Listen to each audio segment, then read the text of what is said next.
Assalamualaikum warahmatullahi wabarakatuh. Perkenalkan, nama saya Gina Maulin. Saya dari kelas B Manajemen dengan NPM 101200074. Di sini saya akan menjelaskan tentang Ma'rifatul Quran untuk memenuhi salah satu tugas evaluasi tengah semester dari Pendidikan Agama Islam. Nah, yang pertama ada kalamullah. Kalamullah ada dua unsur, dari lafaz dan Allah. Dalam istilah ilmu nahwu adalah sesuatu yang di dalamnya memiliki 4 unsur ya, atau ada 4 perkara. Yang pertama ada lafaz, murakkab, mufid, dan bilwadli. Firman Allah dalam bentuk wahyu yang disampaikan kepada para nabi melalui malaikat Jibril. Sejarah turunnya Al-Quran juga ada ya teman-teman.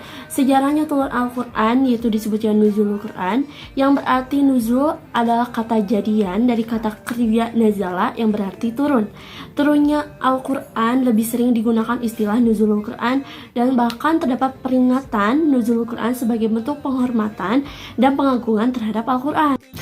Proses turunnya Al-Quran terdiri dari 3 tahapan. Yang pertama, turunnya sekaligus dari Allah, yaitu melalui ke Lauh Al-Mahfuz, yaitu suatu tempat yang merupakan catatan tentang segala ketentuan dan kepastian dari Allah.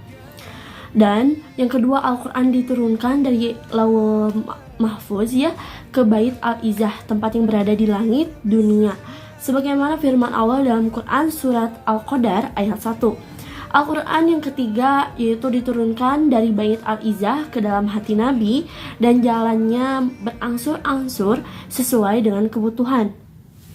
Dan yang istimewanya lagi, Al-Quran itu diturunkan kepada Nabi Muhammad SAW melalui malaikat Jibril, yang berangsur-angsur ya teman-teman selama 23 tahun. Surat pertamanya yaitu Al-Alaq dari ayat 1 hingga 5, sedangkan untuk surah yang terakhirnya diturunkan dalam Quran surat Al-Maidah ayat 3. Pengumpulan Al-Quran dengan istilah Jamu Al-Quran.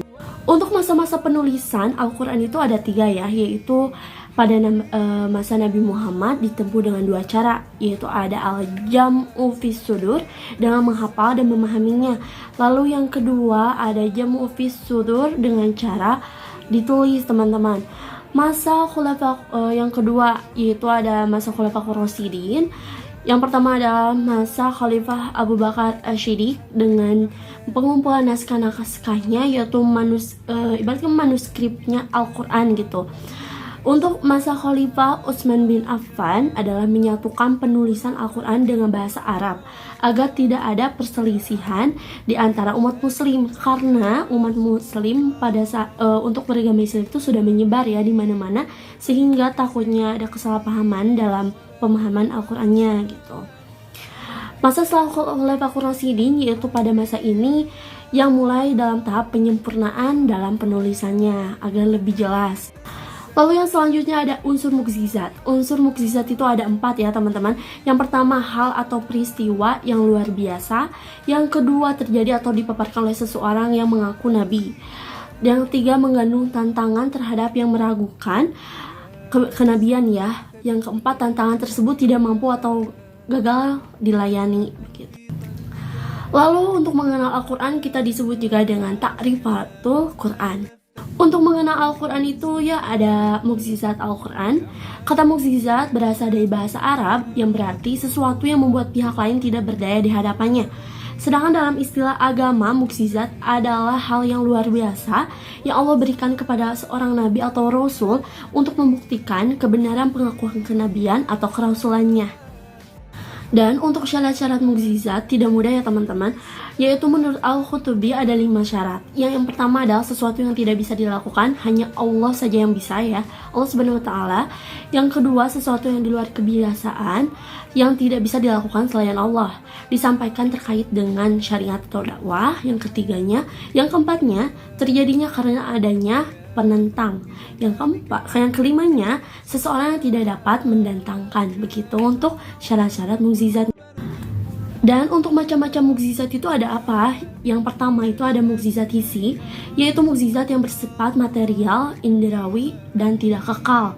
Lalu yang kedua ada mukjizat manawi, yaitu mukjizat yang bersifat immaterial, logis, dan hanya bisa dicapai oleh kekuatan akal dan kecerdasan pikiran. Untuk aspek-aspek mukjizat Al-Quran, yaitu yang pertama ada aspek bahasa dan sastra ya teman-teman, yaitu tidak ada satu fakta pun seseorang yang dapat menyaingi atau meniru Al-Quran sendiri. Lalu yang kedua ada aspek isyarat ilmiah, yaitu beberapa ayat memuat berita-berita, kejadian-kejadian, dan fakta-fakta ilmiah yang mendahului zamannya.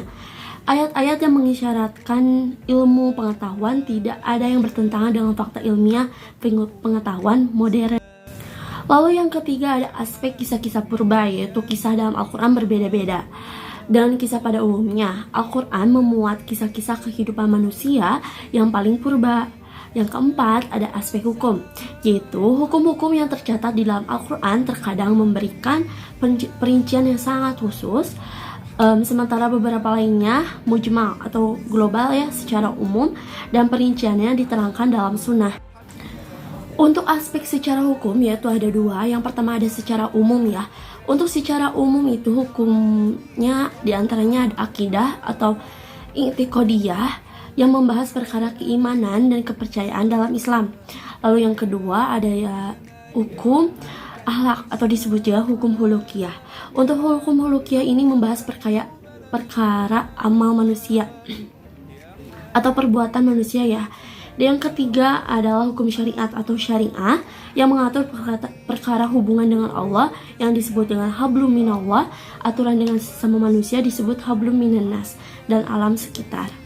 Ingin menjelaskan sedikit ya untuk hukum syariat dalam Islam dibagi 6 kelompok.